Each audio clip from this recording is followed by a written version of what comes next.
Okay, we are now going to consider the Dirichlet problem. We showed you the following weak formulation, general weak formulation by using the Green's formula. And let's just repeat this. It's given by this equation. So the weak formulation is generally on this form, but what's happening when we have the Dirichlet problem? That is when we know that u is equal to 0 on the boundary. In this case, it turns out that it's enough to consider functions phi which are 0 on the boundary. So it means that the function phi can be a member of W0, this Sobolev space. In this case, we have this boundary integral. This integral is taking along the boundary, and note that phi is 0 on this boundary, so therefore the integrand here will be 0. And we conclude that this integral will vanish, and we end up with this integral, or this identity. So the formulation of the Dirichlet problem takes the following form.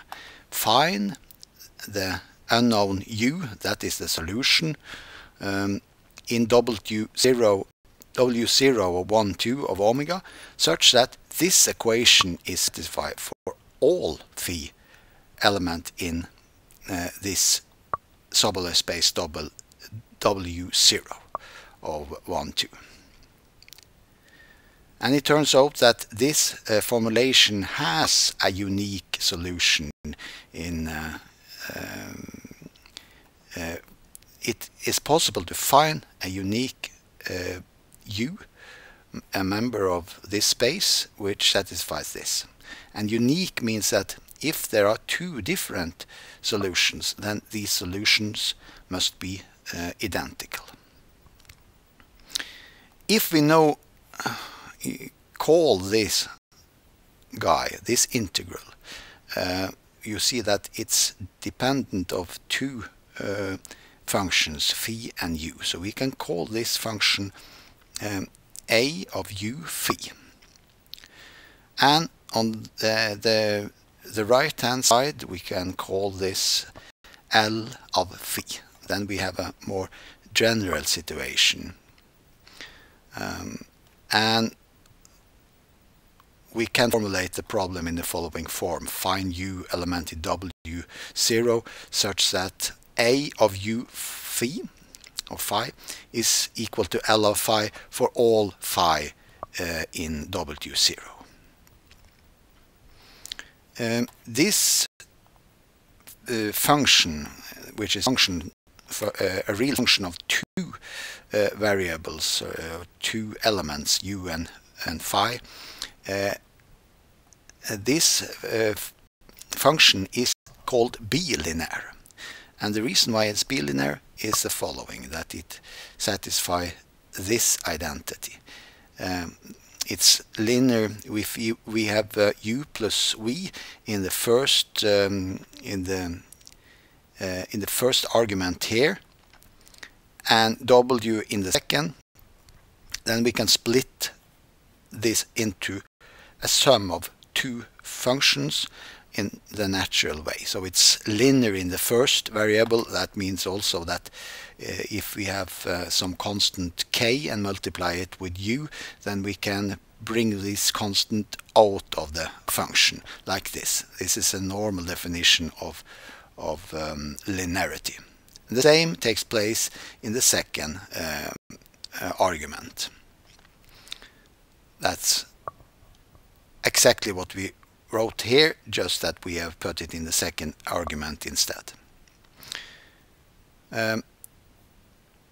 And we have this property of this functional L, that L is is also linear, so that L of u plus v is equal to L of u plus L of v.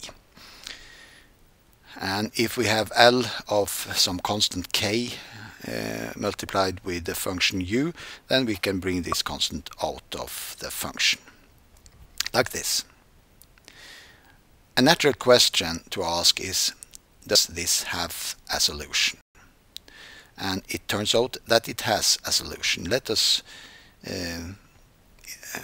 just remark that there are many problems which does not have any solution.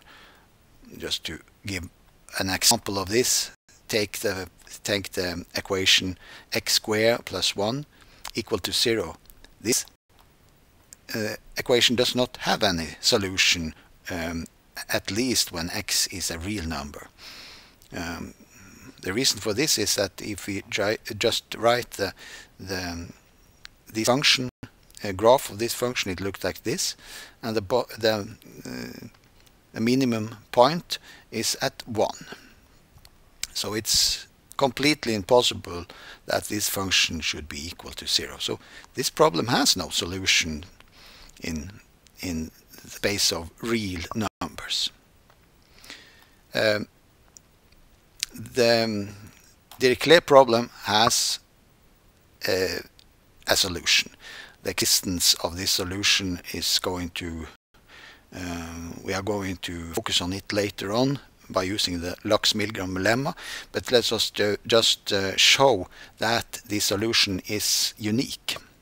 And in order to prove this, we just assume that we have two solutions, u1 and u2. And what is a solution? Well, yes, it is.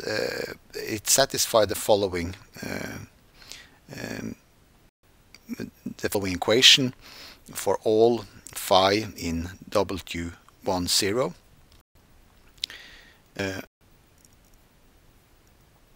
Actually in W0, so here we should have some 0 also on this space. So these two equations are satisfied because this is a solution and this is a solution. So why don't we just subtract these two equations?